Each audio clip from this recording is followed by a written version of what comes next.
মঞ্চে উপবিষ্ট Indian secular ফ্রন্টের রাজ্য নেতৃত্ব, উপস্থিত আমন্ত্রিত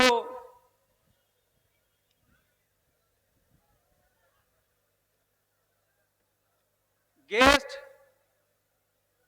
সম্মুখে ইন্ডিয়ান সেকুলার ফ্রন্টের অতন্ত্র প্রহরী সংগ্রামী সাথী ও বন্ধুগণ, আজ এই শহীদ মিনার চত্বর ইন্ডিয়ান সেকুলার ফ্রন্টের ডাকে, ইন্ডিয়ান সেকুলার ফ্রন্টের প্রতিষ্ঠা বার্ষিকীতে অধিকার সমাবেশে আমরা সমবেত হয়েছি। যদিও নানাভাবে ইন্ডিয়ান সেকুলার ফ্রন্টের এই সমাবেশকে বানচাল করার চেষ্টা করা হয়েছে, তারপরেও আমরা গণ্ডির মধ্যে থেকে আমরা এই সমাবেশের জড়ো হয়েছি আমাদের অধিকারকে বুঝে নিতে। এই শহীদ মিনার চত্বর আমার মনে পড়ে এই যে আমরা যাকে আমাদের নেতা, আমাদের আদর্শ বলে মেনে নিয়েছি, পীরজাদা নওশাদ সিদ্দিকী, তারই পূর্বপুরুষ বাংলার নবজাগরণের অন্যতম কারিগর, যিনি সমাজ সংস্কার করেছিলেন, যিনি স্বাধীনতা সংগ্রামী, বাংলা ভাষার জন্য যার আন্দোলন এখনো ইতিহাসের পাতায় লেখা আছে,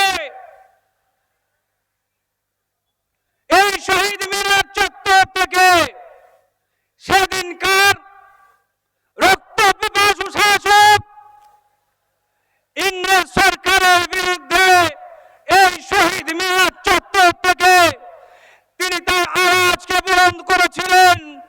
তিনি এই বাংলার ভূমিপুত্র আবু বকর সিদ্দিকী, দাদা হুজুর নামে যিনি পরিচিত, আমরা তারই উত্তরসূরি নওশাদ সিদ্দিকীর নেতৃত্বে ইন্ডিয়ান সেকুলার ফ্রন্টের সৈনিক হিসেবে আমরা এগিয়ে চলেছি। আমাদেরকে আটকানোর ক্ষমতা এই বাংলার মসনদে যিনি বসে আছেন তার কোনোদিন হতে পারে না, পারে না, পারবে না। বন্ধুগণ আমার, সাথী আমার, আজকে আমরা শপথ নিতে এসেছি এখানে। আমাদেরকে ধমকে চমকে আমাদেরকে আটকে রেখে আমাদের এই শান্তিপূর্ণ জমায়েতকে কেউ যদি অতিরঞ্জন করে দেখিয়ে আমাদের বাধা দিতে চায়, আমরা শান্তিপূর্ণ সমাবেশের মধ্যে দেখিয়ে দেব তোমরা মারতে পারো, কিন্তু আমরা গোলাপের মাধ্যম দিয়ে আমরা ইন্ডিয়ান সেকুলার ফ্রন্টকে আগামীতে পশ্চিমবঙ্গের মসনদে নিয়ে যাব। বন্ধুগণ আমার, সাথী আমার, আজকে এই সরকার, তৃণমূল সরকার, মমতা ব্যানার্জি 2011 তিনি ক্ষমতায় এসেছিলেন। তিনি মুসলিমদের মসিহা সেজেছিলেন, সংখ্যালঘুদের মসিহা সেজেছিলেন। তিনি বারবার ছুটে যেতেন মাদ্রাসার যখন আন্দোলন হতো, এই মাদ্রাসার আন্দোলনের পাশে দাঁড়াতেন। মুসলিমরা মনে করেছিল এই মমতা ব্যানার্জি হয়তো মুসলিমদের অনেক কিছু করে দেবে, কিন্তু আমরা কি দেখলাম, মমতা ব্যানার্জি ক্ষমতায় আসার পরে 2011, 2010-11-তে মাদ্রাসা শিক্ষার যে জোয়ার এসেছিল, মাদ্রাসা শিক্ষার জন্য মানুষের যে আবেগ তৈরি হয়েছিল, মুসলিম ঘরের ছেলেরা বেশিরভাগ 90% দরিদ্র, হতদরিদ্র পরিবারের সন্তানেরা এই মাদ্রাসা শিক্ষার সঙ্গে যুক্ত। তারা মাদ্রাসায় পড়াশুনো করে, যদিও সংখ্যা কম। তারপরেও যে জোয়ার এসেছিল, মমতা ব্যানার্জি 2011 ক্ষমতায় এসে বলেছিল আমি এই জোয়ারকে আরো আগিয়ে নিয়ে যাব। কিন্তু আমরা কি দেখলাম, তিনি ক্ষমতায় আসার পরে মুসলিম সমাজের ছেলেমেয়েরা যে সরকারি চাকরিতে ন্যূনতম একটু চাকরি পাচ্ছিল, এই মমতা ব্যানার্জি ক্ষমতায় আসার পরে এই মুসলিমদেরকে চাকরি যাতে না পায় তার জন্য চক্রান্ত করে জনমানুষে বলে এই মমতা ব্যানার্জি চক্রান্ত করে এমএসসি কে বন্ধ করে দিল, কেস করে দিল। আজকে দীর্ঘ কয়েক বছর হয়ে গেল যার সেই এমএসসির জটে মাদ্রাসার শিক্ষক নিয়োগ আর হচ্ছে না। এই মমতা ব্যানার্জি যে আশা দেখিয়েছিল, আমার বন্ধুগণ, তিনি যে ফেক আশা দেখান, তিনি যে তার ভুল আশা দেখেন, মুসলিমদের ভুল মসিহা তিনি যে শাস্তে যান, এর ফানস আমরা কিন্তু দেখেছি। সময় সংক্ষেপের কারণে আমি যথোপযুক্ত বলতে পারছি না, তাও কয়েকটা কথা আপনাদেরকে বলবো। মাদ্রাসা পশ্চিমবঙ্গের 614টা মাদ্রাসা আছে। এই 614টা মাদ্রাসায় আজকে শিক্ষকের অভাবে এই মাদ্রাসাগুলো আজকে শেষ হতে চলেছে ধ্বংসের মুখে।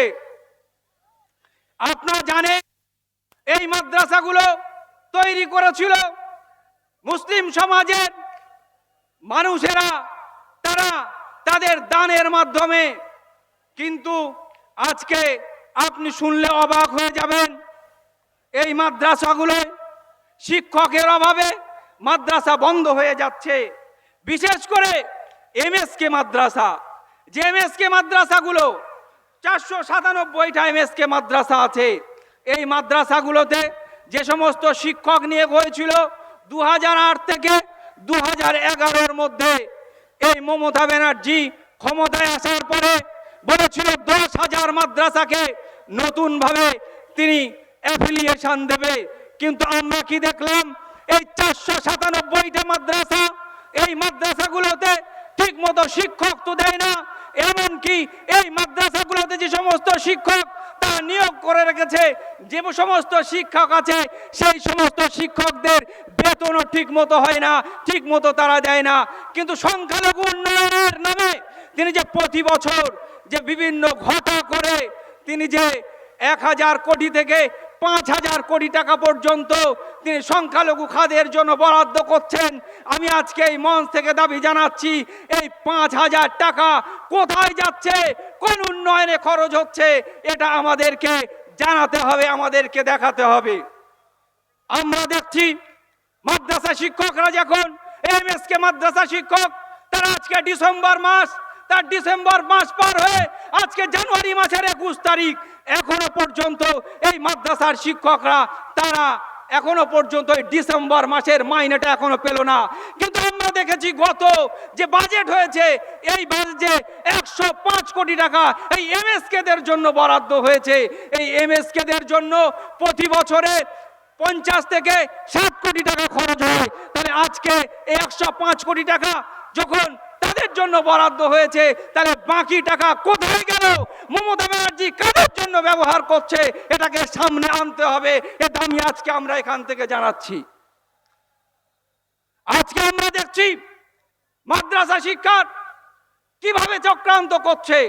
মাদ্রাসা শিক্ষা যখন স্কুল শিক্ষা ব্যবস্থা এবং মাদ্রাসা শিক্ষা ব্যবস্থা, দুটো শিক্ষা ব্যবস্থা এই পশ্চিমবঙ্গে চলে। পশ্চিমবঙ্গের মাদ্রাসায় শুধু মুসলিম পড়ে তা নয়, মুসলিমরা এই মাদ্রাসাগুলোতে 100% নন মুসলিম অর্থাৎ অমুসলিম পরিবারের সন্তান এই মাদ্রাসাগুলোতে পড়ে। তারপরেও এত অনীহা কেন? আজকে কিছু কিছু মিডিয়া তারা দেখাতে যাচ্ছে পশ্চিমবঙ্গের মাদ্রাসাগুলো জঙ্গিদের কারখানা।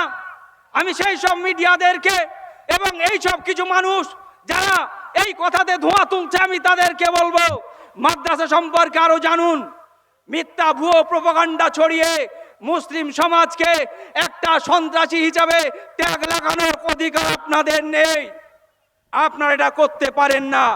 আমি দেখছি যখন মিডিয়া তথা এক শ্রেণীর মানুষ এই মাদ্রাসাগুলোকে জঙ্গি এবং জঙ্গির কারখানা বলছে, আরে মমতা ব্যানার্জি তিনি চাচ্ছেন, তার মুখে কোনো কথা নেই, তিনি জানেন মাদ্রাসা দপ্তরের পূর্ণমন্ত্রী তিনি, তারপরেও এই মাদ্রাসাগুলো সম্পর্কে তিনি জানার পরেও তিনি চুপ করে আছেন যাতে মুসলিম সমাজকে জঙ্গি বলুক, ট্যাগ লাগাক।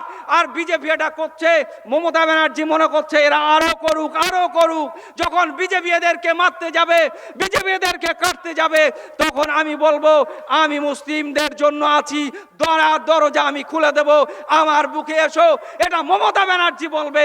আজকে আমাদেরকে জানতে হবে মমতা ব্যানার্জি আজকে কিভাবে এই মাদ্রাসা শিক্ষা ব্যবস্থাকে শেষ করতে যাচ্ছে।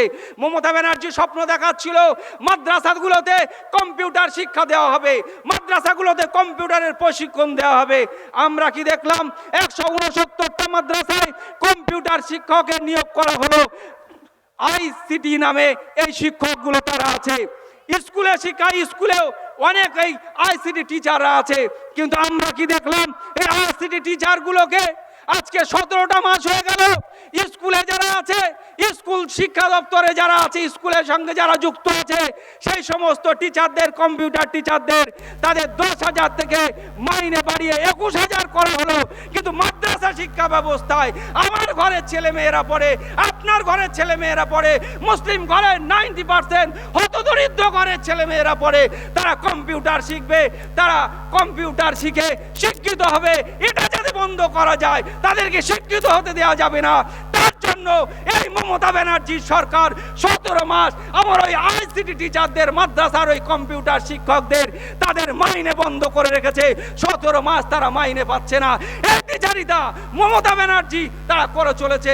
এদিকে আমরা কি দেখছি, মমতা ব্যানার্জি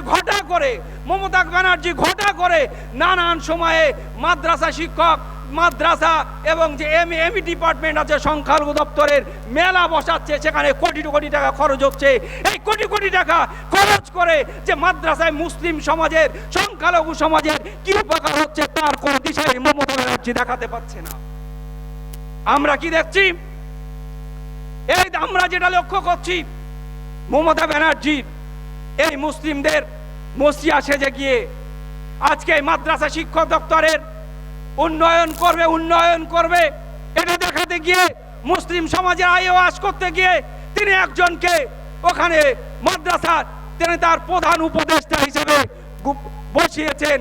আমরা যিনি বিগত দিনে মাদ্রাসার শিক্ষামন্ত্রী ছিলেন, তাকে আজকে উপদেষ্টা হিসাবে বসিয়েছেন।